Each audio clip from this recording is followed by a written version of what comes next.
Mag-harvest tayo ngayon, kahabi. Medyo bihira na tayo nakakapag-upload. Alam kong marami sa inyo nag-aabang ng upload natin. Yan o. Dami nating harvest o. Puro dilaw. 100% po yan na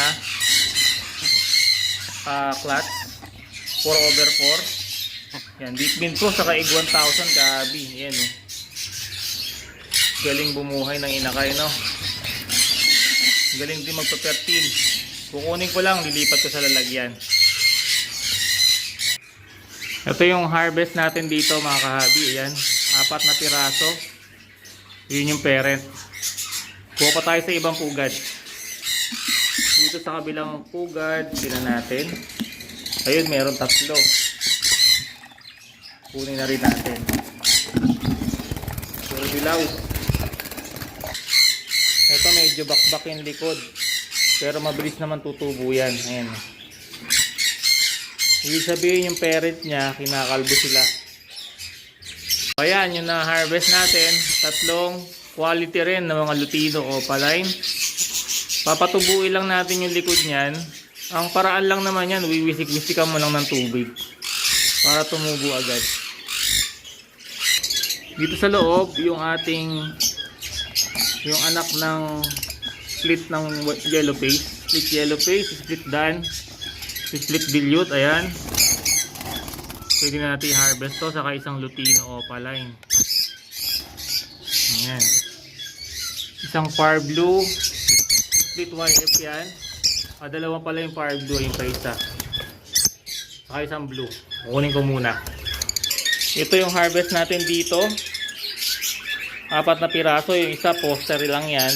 Poster sila lahat, hindi kapatid yung Lutino Opa. Yan. So ito yung harvest natin ngayong gabi. Bali 3, 4 saka 4 ay 11. Karaniwan ang quality ng mga Lutino Opa saka Bulls o Dicino Opa, Bulls Opa Split Ino. Ayan, tapos ito split yellow face, Far Blue Opaline 2, split yellow face, split dan palo, split dilute. Yung green, kapatid nila. Sana. Yan.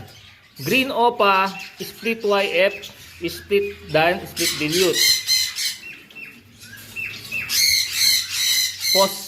Post Far Blue. Tapos ito Lutino Opa. Yan. Lahat to di-DNA natin ngayon para sa mga kahabi natin na nagre-request ng mga ibon na makapag-alaga sila. Ayan mga kahabi, mga quality yan. Harvest natin ngayon. Deepmin Pro at EG 1000 mga kahabi. Sigurado tayo, panalo tayo sa alaga. Lamang tayo sa alaga. Deepmin Pro at EG 1000. Yan lang ang gamit ko. Ngayon hindi ako nakakapagbigay talaga ng gulay. Wala akong veggies, wala akong salad. Walang egg food, no? Deepmin Pro sa EG 1000, birdseed, tapos pellet lang.